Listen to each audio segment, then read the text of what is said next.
بسم اللہ الرحمن الرحیم. عزیزان مان، آج ستمبر 1969 کی 14 تاریخ ہے اور درس قرآن کریم کا آغاز سورہ آل عمران کی پہلی آیت سے ہوتا ہے. تیسری سورت سے آغاز ہو رہا ہے. بسم اللہ الرحمن الرحیم. الف لام میم. اللہ لا الہ الا هو الحی القیوم. الف لام میم ہی سے سورہ بقرہ کی بھی ابتدا ہوئی تھی اور حروف مقطعات کے سلسلے میں جیسا کہ اب آپ کو معلوم ہے، میری بصیرت قرآنی کے مطابق یہ اللہ تعالیٰ کی صفات کی ہی ایبریویشن کے الفاظ ہیں.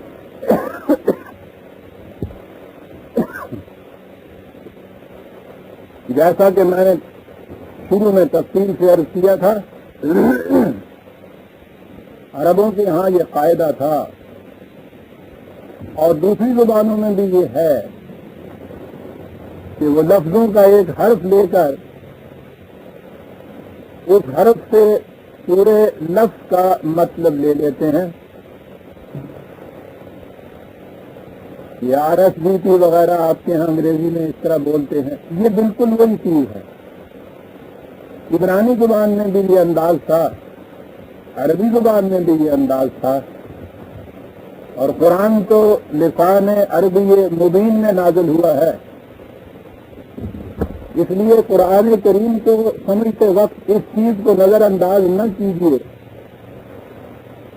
کہ عربی زبان کا جو انداز بیان تھا وہی انداز بیان قرآن میں بھی ملحوظ رکھا گیا ہے اور یہ ان کے ہاں کی ایک چیز تھی. تو خدائے علیم حکیم. ہاں، اور یہ نہیں کہ پہلا ہی حرف ضرور یہ لیتے تھے، اس میں سے کوئی ایک حرف لے لیتے تھے، لیکن وہ ہوتا تھا ایسا کہ جس سے ذہن فوراً اسی طرف منتقل ہو جاتا تھا. خدائے علیم و حکیم کا ارشاد ہے. یہ جو آیت ہے اللہ لا الہ الا هو الحی القیوم، سورہ بقرہ میں بھی آ چکی ہوئی ہے. 2/255 2/255 میں یہی الفاظ ہیں. اور لا الہ الا ہو یا الا اللہ، یہ تو بنیاد ہے قرآن کی پوری تعلیم کی. کوئی صاحب اقتدار نہیں، کسی کا قانون نہیں اس کائنات میں چل سکتا. یہ نفی ہے جس میں ہر قسم کے اقتدار کی تردید کی گئی ہے. اور آپ سوچئے کہ اس سے انسان کو کتنی عظیم آزادی حاصل ہوتی ہے کہ کسی شخص کا اقتدار کسی شخص کے اوپر نہیں.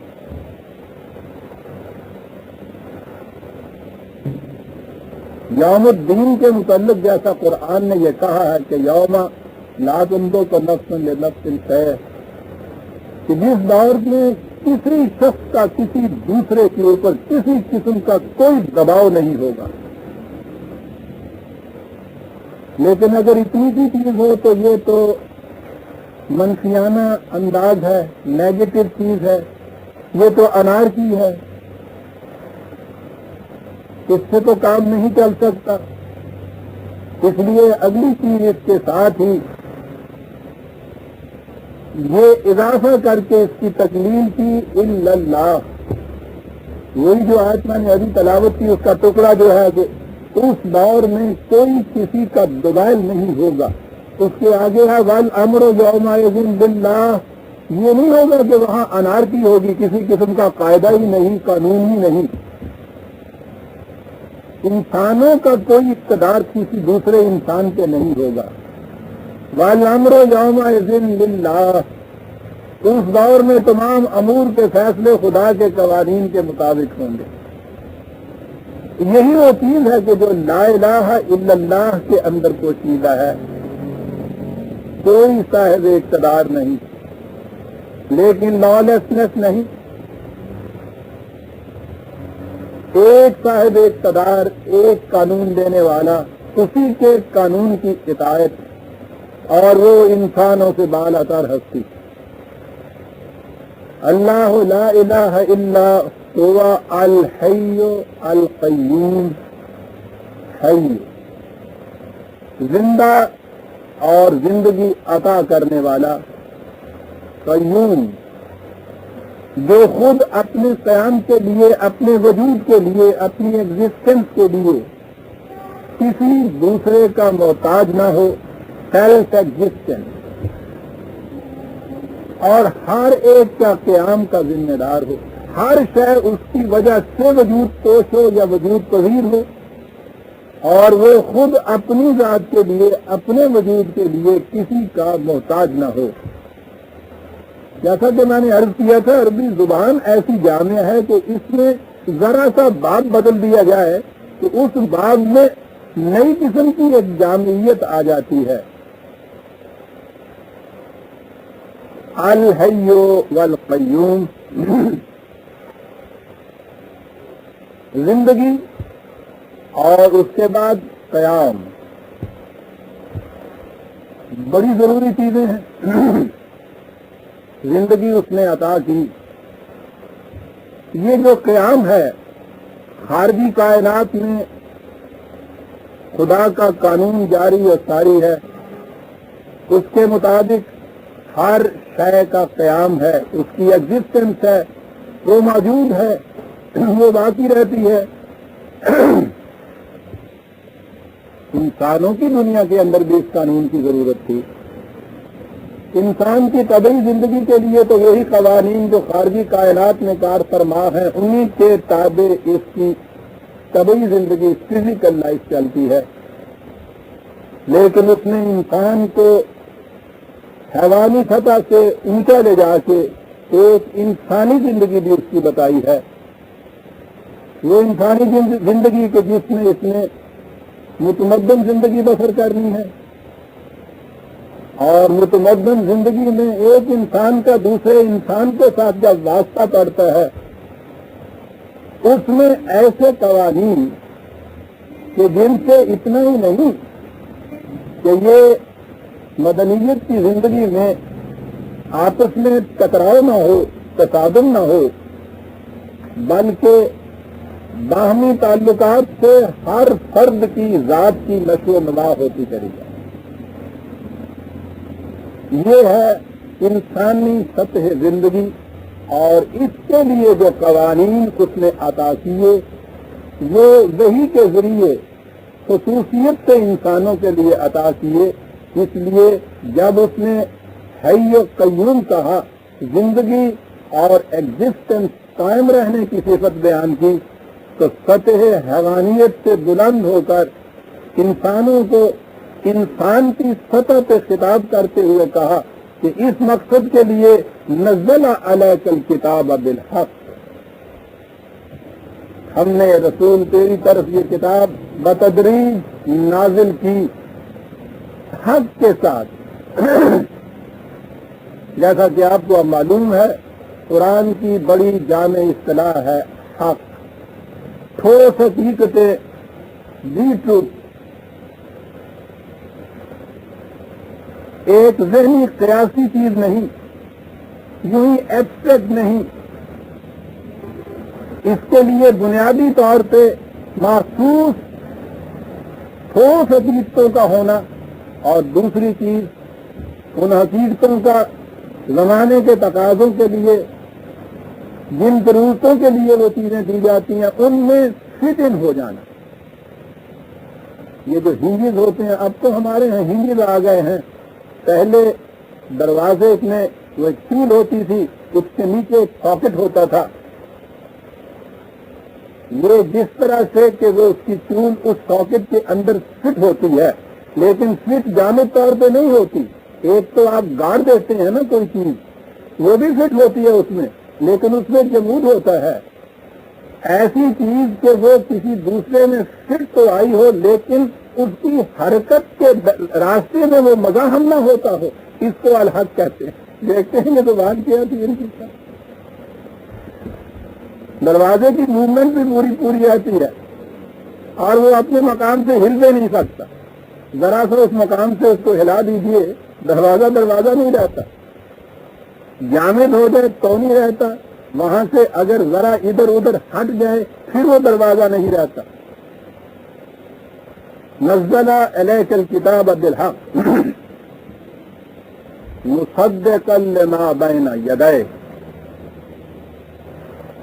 یہ عزیزان من قرآن ہی کی عظمت ہے.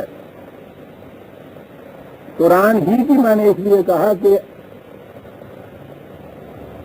زمانہ نزول قرآن میں اور اس کے بعد بھی اس سے پہلے جتنی کتابیں آسمانی آئی تھی وہ اپنی اصلی شکل میں باقی نہیں رہی تھی. اس لیے جب ہم یہ کہتے ہیں کہ فلاں خصوصیت صرف قرآن ہی کی ہے تو اس کے یہ معنی نہیں ہوتے کہ پہلی دفعہ خدا نے یہ بات کس نے کہی ہے. اس سے پیشتر حضرات انبیاء کرام علیہ السلام کی وساطت سے جو خدا کی تعلیم آتی رہی وہ اساسی طور پر اصولاً وہی تھی جو قرآن کے اندر ہے، لیکن وہ اپنی اصلی شکل میں باقی نہ رہی.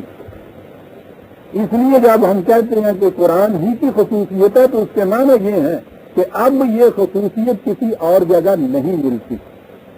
اور وہ خصوصیت جس کی طرف میں اشارہ کر رہا تھا وہ یہ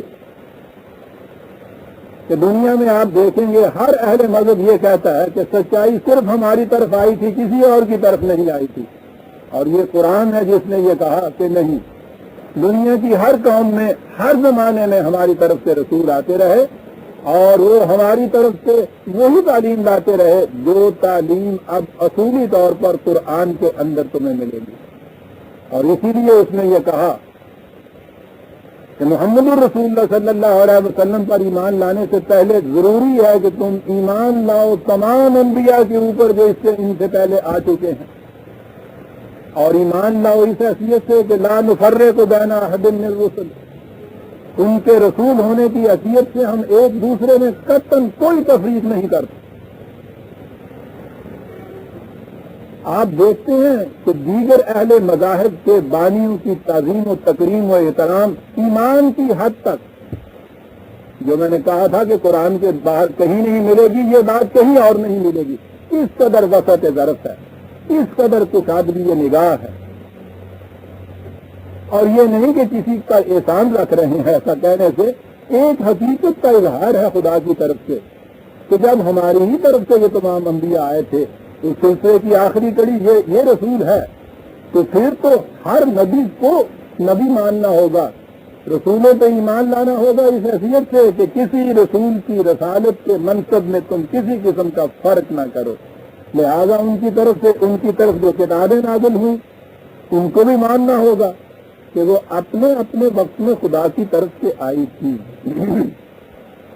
اب یہاں مصدقا لما بین یدیہ، پہلے بھی یہ بات آ چکی ہے، لیکن چونکہ درس میں نئے نئے احباب بعد میں بھی آتے ہیں، اس لیے جب بھی اس قسم کی چیزیں آتی ہیں میں انہیں پھر دوہرا دیا کرتا ہوں. جو پہلی دفعہ تشریف لاتے ہیں ان کے لیے یہ بات پہلی دفعہ سامنے آتی ہے، جو التزاماً تشریف لا رہے ہیں ان کے لیے قبل مقرر ہو جائے گی. قرآن نے تو خود اپنا انداز تصریف آیات کہا ہے، بار بار لوٹا لوٹا کر باتیں بیان کرتا ہے. وہ جیسا میں نے کہا تھا درس تو کہتے ہی اسی کو ہیں، وہ جو گہنا ہوتا ہے اناج کو بار بار بیل چلائے جاتے ہیں تاکہ وہ دانہ چٹوں سے خوشوں سے نکل کے باہر آ جائے. اس لیے اگر یہ چیزیں دہرائی جائیں تو یہ قرآن کے عین طریقے کے مطابق ہوتی ہیں. مصدقا لما بین یدیہ ہے، ترجمہ ہمارے ہاں کیا جاتا ہے، یہ تصدیق کرتی ہے ان کتابوں کو جو ان لوگوں کے پاس ہیں. آپ سوچیے کہ یہ چیز ایک لفظ تصدیق عربی زبان میں یہ ہو تو پھر تو بات سمجھ میں آ جاتی. ہمارے ہاں تصدیق کے معنی ہوتے ہیں کسی چیز کو کنفرم کر دینا، فہم کر دینا، اس کو اپروو کر لینا، اس کی تصدیق کر دینا کہ یہ ٹھیک ہے، سچی ہے یہ بات. اور قرآن کریم، تورات و انجیل، یہی دو کتابیں تھیں نا اس زمانے میں ان لوگوں کے سامنے کم از کم. ان میں تحریف کے متعلق خود قرآن کریم بار بار یہ کہتا ہے کہ اپنی اصلی شکل میں وہ نہیں رہی. تو اب جو چیز قرآن کے نزول کے وقت اپنی حقیقی شکل میں نہیں تھی، تو اس کے متعلق اگر ہم یہ کہیں کہ قرآن ان کے سچے ہونے کی تصدیق کرتا ہے، تو یہ چیز تو سیلف کنٹراڈکٹری ہو جائے گی. یہ تو قرآن خود اپنی تردید کر رہا ہوگا کہ ایک طرف ان کو محرف کہہ رہا ہے، دوسری طرف انہی کتابوں کی سچائی کی تصدیق کر رہا ہے. یہ جو ہمارے ہاں یہ لفظ ہے،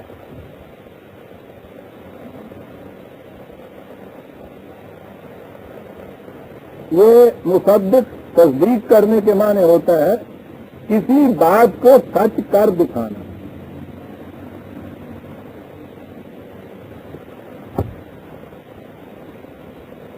جو دعاوی ان کتابوں کے تھے، جو تعلیم ان کتابوں کی تھی، اب یہ قرآن اور اس کا لانے والا ان دعاوی کو سچ کر دکھائے گا. کم از کم ایک چیز جو تورات اور انجیل کیا دنیا کی ہر کتاب میں موجود ہے، اور وہ یہ کہ ایک دور بہرحال آنے والا ہے جس میں حق کا نظام قائم ہوگا، باطل مغلوب ہوگا. دنیا کے ہر اہل مذہب اس چیز پر ان کے ہاں ان کی کتابوں میں یہ چیز موجود ہے، اور اس کے لیے وہ انتظار کر رہے ہیں کسی آنے والے کا. ایک آنے والا آئے گا اور وہ ان دعاوی کو سچ کر دکھائے گا جو ان پہلی کتابوں میں تھے. اور یہ دعویٰ تو بنیادی ہے، میں کہتا ہوں یہی دعویٰ یہی ہے کہ دنیا میں غلط نظام جو ہے اس کی جگہ حق کا نظام قائم کیا جائے. کتابوں میں ان کے یہ چیز تھی، وہ کتابیں یہ نہیں بتاتی تھیں کہ یہ کس طرح سے کیا جائے گا. اس کے لیے انہوں نے یہ عقیدہ وضع کیا تھا ایک آنے والا آئے گا اور وہ کر دکھائے گا. یہ جو چیز تھی کہ جس تعلیم کو عملاً متشکل کرنے کے لیے یہ لوگ ایک آنے والے کا انتظار کر رہے ہیں، وہ آنے والا اب آ گیا ہے.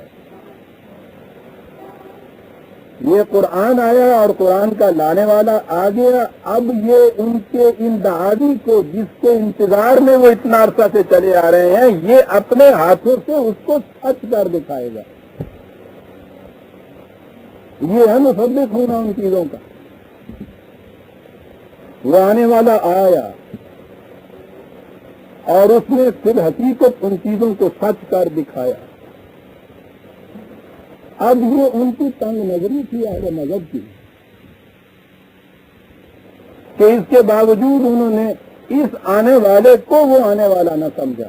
اور یہ تنگ نظری حضور کے زمانے کے سلسلے میں ہی پیدا نہیں ہوئی. حضرت عیسیٰ علیہ السلام تو بنی اسرائیل میں سے تھے، اور بنی اسرائیل انتظار کر رہے تھے ایک آنے والے مسیح کا کہ جس کے ہاتھوں وہ نظام قائم ہوگا. آنے والا وہ مسیح آیا، اس نے ان سے کہا کہ جن باتوں کا تم انتظار کر رہے ہو میں انہیں سچ کر کے دکھاؤں گا، آ گیا ہوں میں. اور انہوں نے نہ صرف یہ کہ اس کی تائید کی ہو، اس کی جان تک کے لاگو ہو گئے. یہ ہے وہ تنگ نظری. یہ بات ذرا لمبی ہے کہ پھر یہ اس طرح سے آنے والے کا انتظار بھی کرتے ہیں اور آنے والے کی تردید اور مخالفت کیوں کرتے ہیں. ایک فکرے میں یہ دیکھیے کہ انتظار تو یہ کراتے ہیں، یہ مذہبی پیشوائیت جو ہے، اگر یہ تسلیم کر لیں کہ یہ وہ آگے ہے جس کے ہاتھوں سے ہوگا تو ان کی چودراہٹ ختم ہو جاتی ہے، کبھی نہیں مان کے دیں گے.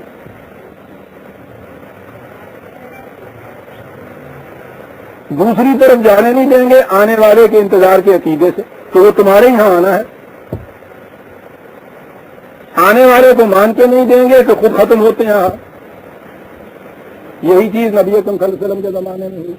بہرحال یہ بات دوسری ہے. اور ضمناً یہ کہ وہ آنے والا آ بھی گیا, آخری کتاب لے آیا, آخری رسول بھی آ گیا. اب آنے والے کا کوئی سوال ہی نہیں تھا. لیکن اس قوم نے بھی پھر تھوڑے عرصے کے بعد وہی تصور کام کر لیا جو پہلے چلا آ رہا تھا کہ اب ایک دور آنے والا آئے گا, اب اس میں پھر ایک آنے والا ان کے ہاں بھی آئے گا. اللہ اکبر.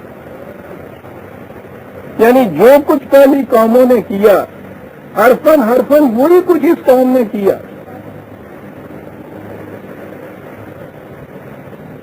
ہم الزام دیتے ہیں یہود کو کہ آنے والا مسیح ان کے ہاں آیا اور انہوں نے اس کی مخالفت کی اور آنے والے کا انتظار کر رہے ہیں. ہم الزام دیتے ہیں عیسائیوں کو کہ آنے والے کا ان کے ہاں یہ عقیدہ موجود ہے, آنے والا آیا محمد رسول اللہ صلی اللہ علیہ وسلم کی شکل میں اور انہوں نے اس کی مخالفت کی, آنے والے کا انتظار کر رہے ہیں. اور اپنی ہماری یہ حالت ہے کہ خود جسے ہم کہتے ہیں کہ وہ یہودیوں اور عیسائیوں کے نزدیک آنے والا تھا آ گیا, اس آ جانے کے بعد ہم پھر آنے والے کا انتظار کر رہے ہیں. عجیب بات ہے. کہیں نزول مسیح کی شکل میں, کہیں کوئی نبوت کی شکل میں, کہیں مجددوں کی شکل کے اندر آنے والے کا انتظار تھا. وہ آئے گا, وہ سچ کر کے دکھائے گا. قوم بیٹھی ہے ہاتھ پہ ہاتھ دھر کے. جتنی انتظار کرنے والی قومیں تھیں عزیزان من, انہوں نے کچھ نہ دنیا میں کر کے دکھایا. انتظار جو یہ ہے کہ اس نے آگے کرنا ہے, ہم نے تو کرنا ہی کچھ نہیں ہے. ختم نبوت کے معنی یہ تھے کہ ہر قسم کا انتظار جو ہے ختم کر دیا جائے, شخصیتوں کا دور ختم ہو گیا. ہم نے پھر سے ذوق بندگی پروردگار کردہ ہم قیدا تو سارے عقیدے ان لوگوں سے وہ مستعار لے لے کہ اپنے ہاں بھی یہ سب اب بیٹھے سب انتظار کر رہے ہیں. کوئی 100 برس کا انتظار کرتا ہے کہ مجدد آئے گا, کوئی آخری دور کا انتظار کر رہا ہے کہ مہدی آئے گا, کوئی آسمان سے اترنے والے کے انتظار کر رہے ہیں. آنے والا آگے اور اس کے باوجود اس کی قوم پھر انتظار کر رہی ہے, دوسروں کو دیکھ دے رہی ہے کہ وہ تو آ گیا تھا جس کے تم انتظار میں تھے, تم کیوں انتظار کرتے ہو, تم کیوں کرتے ہو, ہمیں انتظار کرنے دو, وہ تسی بتھیرا کر چکے آگے ہو. مصدقا لما بین یدیہ, یہ آ گیا وہ ضابطہ قانون. اور قرآن کی عظمت عزیزان من, اس میں کوئی شبہ نہیں کہ قرآن کا نظام انسانی ہاتھوں سے متشکل ہونا تھا.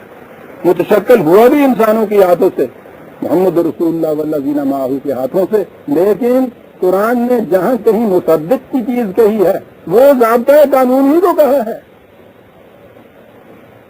یہ اس لیے کہ کہیں یہ نہ ہو جائے کہ وہی تھے جنہوں نے یہ کر کے دکھا دیا, جب وہ چلے گئے تو اس کے بعد پھر اب معاملہ ختم ہو گیا, اب پھر کسی شخصیت کا انتظار کرو.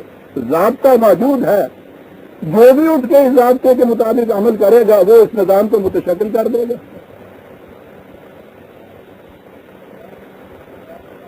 سوال ہی انتظار کا نہیں, سوال تو صرف عمل کرنے کا ہے. جو بھی یہ کرے گا, اور اس کی تو کیفیت یہ ہے, پھر بات بڑھ جائے گی صاحب. یہ قرآن جو ہے یہ تو اصلی حقائق ہیں جیسے بکھرے ہوئے ہوتے ہیں. اس کے لیے بھی یہ ٹھیک ہے کہ ایک جماعت ایک امت یہ اٹھے گی تو پورے قرآن کو لے کے اٹھے گی, لیکن قرآن کی حقیقتوں میں سے اگر کوئی الگ الگ بھی کوئی قوم دنیا کی لے کے اس کو اٹھے گی, اس میں عمل کرے گی, اس کے نتائج ملیں گے اس کو. خدا اس قدر تنگ نظر نہیں واقع ہوا. مصدقا لما بین یدیہ, اور اس سے پیشتر وانزل التوراۃ والانجیل من قبل ھدی للناس, کتنی کشادہ نگہی ہے. اس سے پیشتر ہم نے تورات نازل کی, انجیل نازل کی, نو انسانی کے لیے اس میں بھی ہدایت تھی. تورات کے متعلق یہ عرض کر دوں, قرآن کریم میں یہ کہیں نہیں کہا گیا کہ تورات وہ کتاب تھی جو حضرت موسیٰ علیہ السلام پر نازل ہوئی. کتاب موسیٰ کا ذکر ہے, اور وہ کتاب بھی حضرت موسیٰ اور حضرت حامان معاذ اللہ حضرت ہارون ان دونوں کو ملی تھی. وہ جو ایک دلیل لایا کرتے ہیں نا, نبی بغیر کتاب کے اندازہ لگائیے کیا کیا چیزیں ہمارے ہاں پیدا ہو گئی کہ جی رسول وہ ہوتا ہے جو کتاب لاتا ہے، نبی وہ ہوتا ہے جو کتاب نہیں لاتا، کیا کرنے آتا ہے سمجھ میں نہیں آتا۔ دلیل کیا ہے کہ جی دیکھیے حضرت ہارون علیہ السلام نبی تو تھے، کتاب نہیں لائے۔ قرآن کریم میں کم از کم 2 مقامات پہ تو ایسا ہے جہاں حضرت موسیٰ اور ہارون دونوں کا نام لے کے کہا ہے کہ ہم نے دونوں کو کتاب دی تھی۔ دعوے ہیں آسمانی علموں کے، اور کیفیت یہ کہ قرآن کی 2 آیتیں بھی سامنے نہیں، جہاں سے یہ دیکھا جا سکے کہ صاحب وہ قرآن نے خود اس کی بتا دیا۔ حالانکہ بظاہر نظر آتا ہے کہ اس تصریح کی ضرورت نہیں تھی، لیکن وہ تو خدائے علیم ہے نا، وہ تو جانتا ہے نا کہ کس کس چور دروازے سے آنا ہے انہوں نے۔ باہر تورات اس کتاب کا نام نہیں جو حضرت موسیٰ علیہ السلام کو ملی، یہ مجموعہ ہے ان کتابوں کا جو انبیاء بنی اسرائیل کو ملی تھی۔ آج بھی اولڈ ٹیسٹمنٹ کے نام سے جو آپ کے ہاں مجموعہ ہے کتابوں کا، وہ سارا ان تمام کتابوں کا مجموعہ ہے۔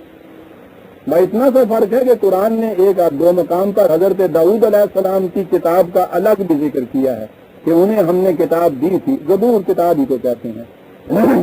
بہرحال تورات مجموعہ ہے انبیاء بنی اسرائیل پر جو کتابیں نازل ہوئی تھی ان کا، اور اس کے بعد آخری انبیاء بنی اسرائیل میں سے جو نبی حضرت عیسیٰ علیہ السلام آئے ان کی کتاب چونکہ الگ ہمارے پاس موجود ہے، والانجیل اس کا ذکر الگ کیا، اور موجودہ انجیل بھی حضرت عیسیٰ علیہ السلام پر نازل شدہ کتاب نہیں ہے، وہ تو حضور کے بعد ان کی بایوگرافی ہے، ان کی سیرت ہے، ان کے اقوال ہیں جو ان کے حواریوں نے اور دوسرے لوگوں نے جمع کیے۔ اور اتنا ہی نہیں، پھر اس کے بعد تو پولس کے خطوط اور بہت سی چیزیں اس میں ہیں، لیکن قرآن انجیل اسے ہی کہے گا کہ جو حضرت عیسیٰ علیہ السلام پر خدا کی طرف سے نازل ہوئی۔ من قبل ہدی للناس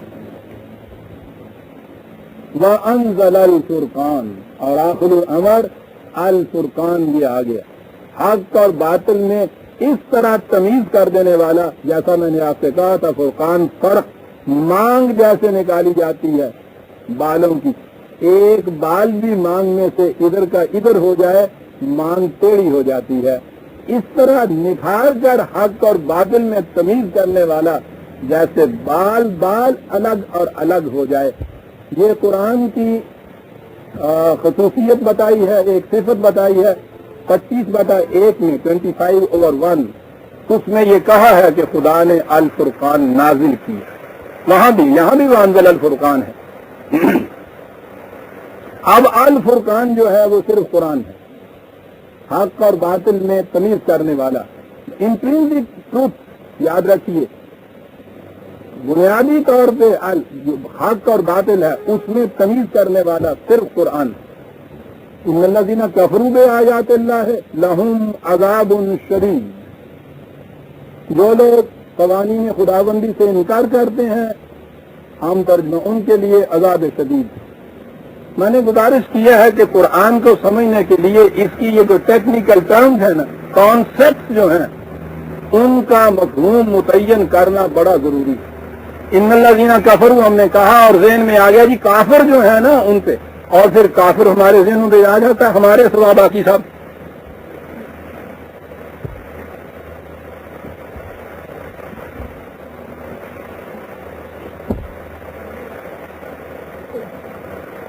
اب اس کی تو جرت کوئی نہیں کرتا کہ قرآن سے اگر ہم نے کفر کے معنی متعین کیے تو سب سے بڑے کافر خود ہی کہیں نہ نکلے، کبوتر کی طرح آنکھیں بند کر لیتے ہیں، لیکن آنکھیں بند کرنے سے تو کچھ نہیں ہوتا عزیزان نے، یہ تو قانون ہے۔ کہیے کہ آگ نہیں جلاتی، ڈالیے اس میں انگلی، کہتے چلے جائیے نہیں جلاتی، آپ کے کہنے سے کیا ہوتا ہے؟ جو بھی انکار کرے گا قوانین خداوندی کا، پھر آیات اللہ کے معنی ہم نے قرآن کی آیتیں صرف لے لی، آیات اللہ تو قوانین خداوندی، جو بھی قانون خداوندی کی صداقت کا انکار کرے گا، جو بھی یہ کہے گا کہ نہیں سینکیا ہلاکت نہیں کرتا اور پھانک لے گا، لہم عذاب شدید۔ اب اگلی چیز عذاب کی ہمارے ہاں، یوں ہی قرآن میں عذاب آتا ہے، نظر آتا ہے کہ اللہ میاں کی طرف سے بس وہ کوئی مقرر ہے ہنٹر لیے ہوئے، قرآن کی آیتوں کا کسی نے انکار کیا، یعنی ایمان اس پہ نہ لایا، اور وہ وہاں سے ہنٹر برسانے والے آ گئے تھے، مار مار کے کھال و ڈھیر دینے والے۔ عذاب کے معنی ہمارے ہاں دیکھا نا اردو میں، یہ عذاب ترجمہ تو سزا کیا جاتا ہے، لیکن آپ دیکھیے اس میں ٹارچر کا مفہوم ہوتا ہے۔ اس قدر عذاب دیا اس کو صاحب، توبہ توبہ توبہ توبہ، عذاب کی زندگی آپ دیکھ رہے ہیں، اس میں کیا مفہوم ہوتا ہے؟ خالی سزا ہی نہیں ہوتا ہے، ٹارچر ہوتا ہے، اور پھر عذاب شدید، عذاب علیم۔ تو خدا کے متعلق یہ سب تصور آتا ہے تو کانپ جاتا ہے۔ مقصد ہی یہ ہوتا ہے مذہبی پیشوائیت کا، کب کپا دیا جائے، ان کو ڈرا دیا جائے، تاکہ اس کے بعد وہی جو اس ٹارچر سے چھوٹنے کے لیے کیا جاتا ہے، دے پیسے۔ آپ دیکھتے ہیں ہر رلا دینے والی بات کے بعد دے پیسے ہوں گے۔ عزیزان مان، قرآن کے کانسیپٹ کو سمجھیے، یہ ٹارچر کی بات نہیں خدا کی طرف۔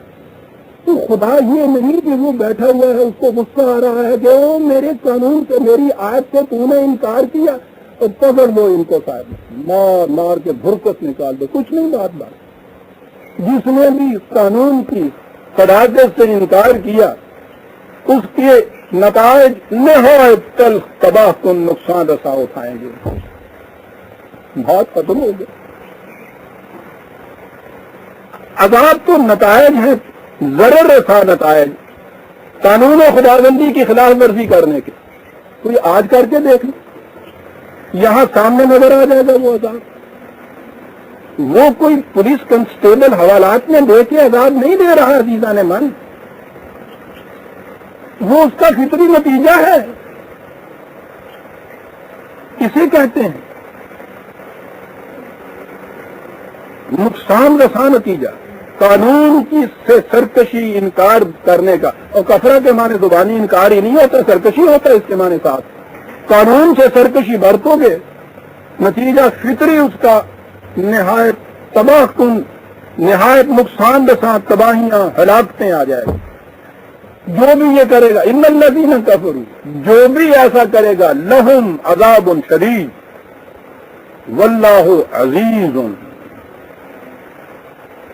قانون کے پیچھے جب تک پاورفل اتھارٹی نہ ہو، کوئی قوت نافذہ نہ ہو، قانون باز بن کے رہ جاتا ہے۔ قانون کو انفورس کرنے والی اتھارٹی جو ہے عزیز ہونی چاہیے۔ عزیز کے معنی ہے غلبے کا مالک، قوت کا مالک۔ اب آپ نے دیکھ لیا کہ کیا معنی ہو گئے۔ قانون کے پیچھے ایک ایسی اتھارٹی جو قانون کو قانون بنا کے رکھ دے، باز بنا کے نہ رکھے۔ عزیز انتقام لیجیے، اور لفظ آ گیا۔ چلیے اب انتقام ہمارے ہاں، وہ آزادی کا ہم رو رہے تھے، آگے اور بات آ گئی انتقام۔ ہمارے ہاں آپ سوچئے تو صحیح، منتقم مزاج جس کو کہتے ہیں، تصور کیا ذہن میں آتا ہے؟ انتقام لینے والا، کبھی اچھی صفت نہیں دی جاتی۔ اور انتقام تو ہوتا ہی ایسے ہے جیسے کسی کو پکڑ کے چھوڑ دیا جائے، جلا انتقام لے رہا ہے خدا، انتقام لے رہا ہے۔ دیکھیے قرآن میں لکھا ہوا ہے انتقام، کیا تصور خدا کے متعلق قائم کیا۔ عزیزان ایمان، بنیادی بات سن رکھیے، ان چیزوں کو کہیں دکھ رکھیے۔ دین کو سمجھنے کے لیے خدا کے متعلق صحیح تصور آپ کے سامنے آنا چاہیے۔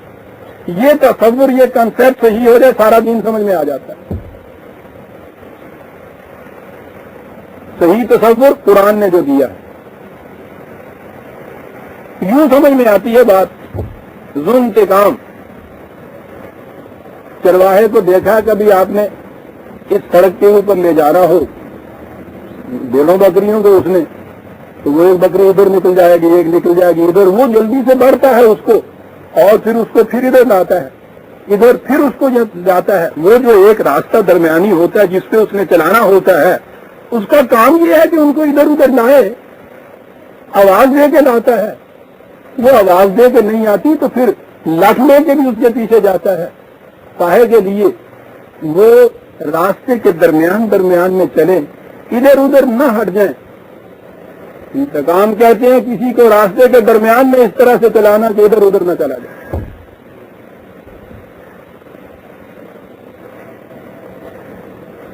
کیا بات، اس کا غلبہ، اس کی قوت وہ اس لیے صرف ہوتی ہے جب درمیان میں راستے کے چلانا ادھر ادھر نہ ہٹے۔ چلانے والا اور یہ قانون دینے والا ان اللہ لا یخفی علیہ شیء فی الارض ولا فی السماء، کوئی شے پستیوں اور بلندیوں میں ایسی نہیں ہے کہ جس کا علم نہ ہو۔ یہ خالی علم ہونا کسی چیز کا، وہ وہاں رکھی ہے، وہ وہاں رکھی ہے، اس سے تو کچھ معنی نہیں۔ علم کے اندر تو بڑی وسعتیں ہیں اس میں، اور یہاں تو اگلی آیت نے بتا دیا۔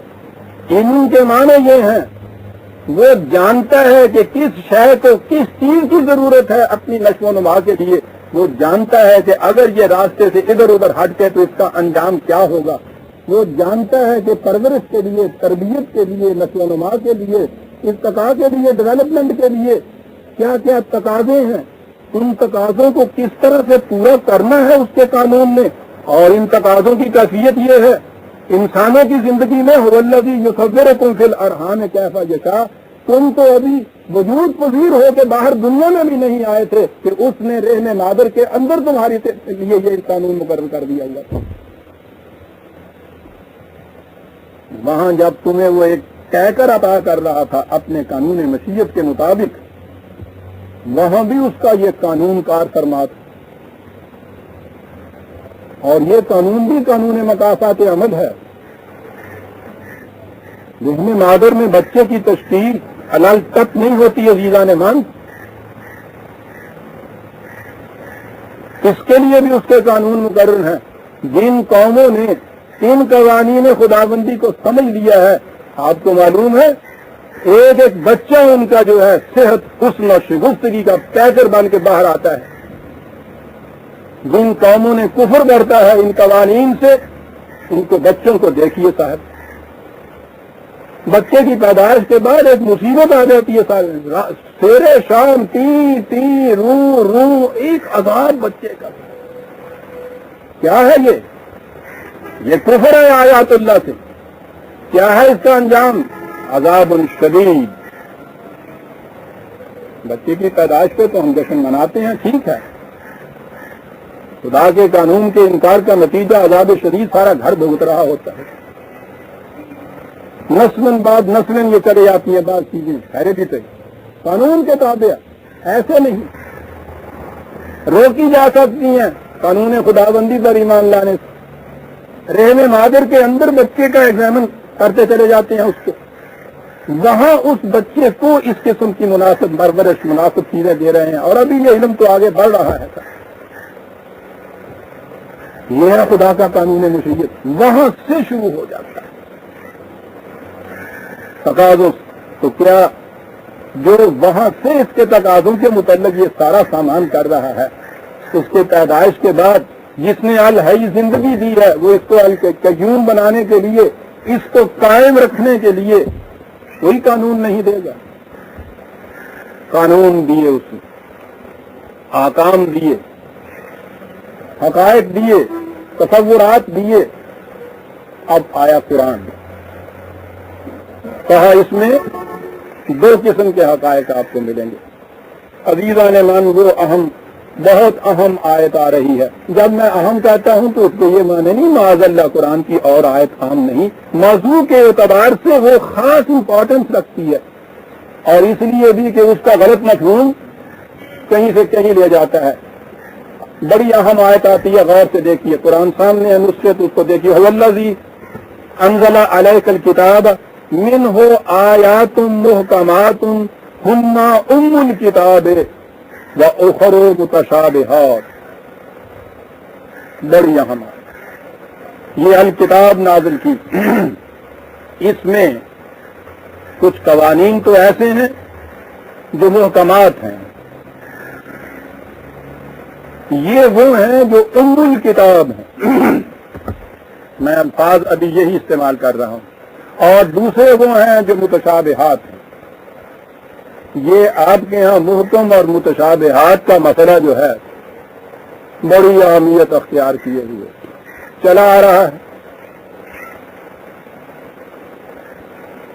اور پھر وہی بات، ایک لفظ کے غلط مفہوم نے بات وہاں پہنچا دی ہے کہ اگر اس پہ غور کیا جائے تو کانپ اٹھے، لیکن چلا آ رہا ہے اور دھڑلے سے چلا آ رہا ہے، دھڑلے سے کہا جا رہا ہے۔ محکمات کہتے ہیں کہ جی وہ آیتیں جن کے معنی محکم ہیں، بالکل صاف واضح متعین، ٹھیک ہے۔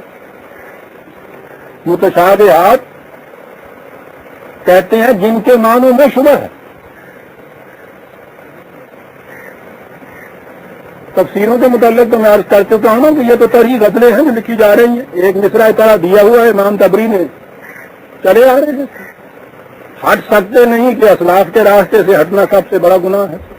چنانچہ آپ کے یہاں جو لیٹسٹ آج بھی تفسیر لکھی جا رہی ہے، میں اشخاص سے بات نہیں کیا کرتا، بات واضح کرنے کے لیے وہ کہیں مقطع میں سخن گسترانہ بات آ جاتی ہے۔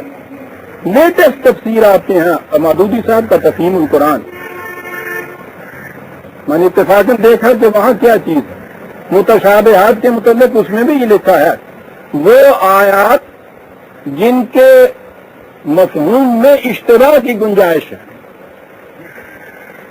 قرآن جو جس کا پہلا لفظ یہ ہے ذالک الکتاب لا ریب فیہ،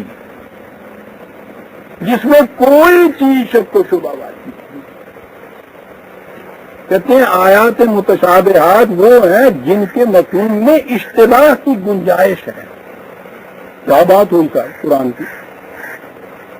تو گویا اس میں کچھ تو محکمات ہیں، ان کے تو مفہوم میں اشتباہ کی گنجائش نہیں، اور پھر باقی جو ہیں ان میں اشتباہ کی گنجائش۔ مین سزد خدائرہ،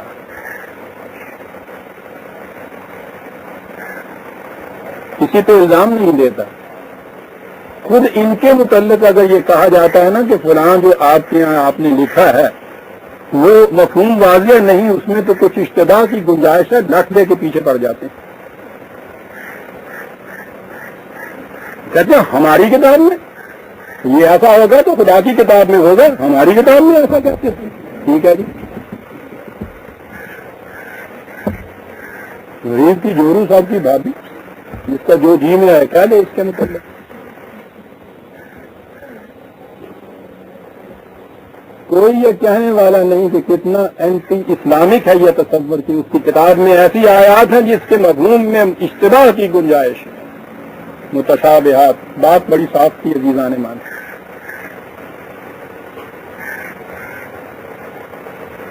بار بار پھر وہ یاد آ جاتا ہے، میرے ساقی نے عطا کی ہے نئے بے درد و صاف، رنگ جو کچھ دیکھتے ہو میرے پیمانے کا ہے۔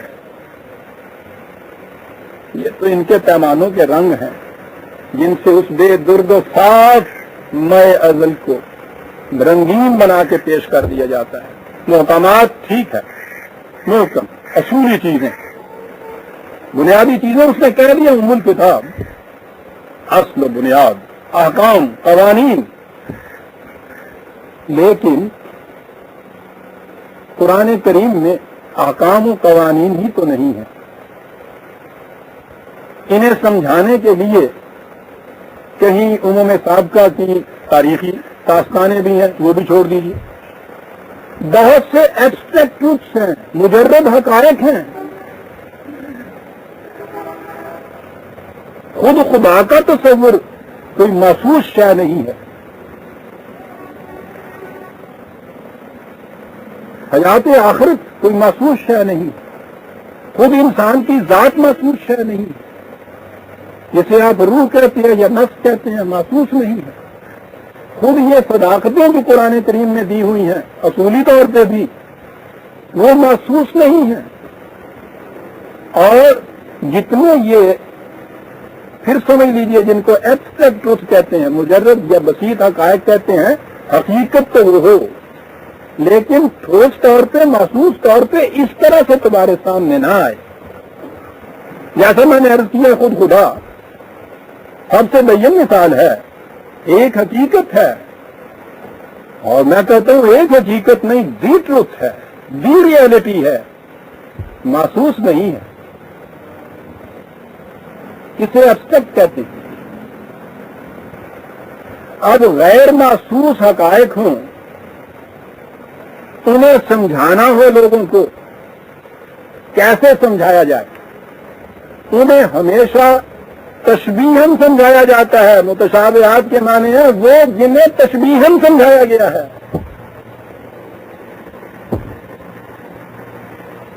استعارہ لایا جاتا ہے, تشبیہات لائی جاتی ہیں, اس کے لیے مثالیں پیش کی جاتی ہیں,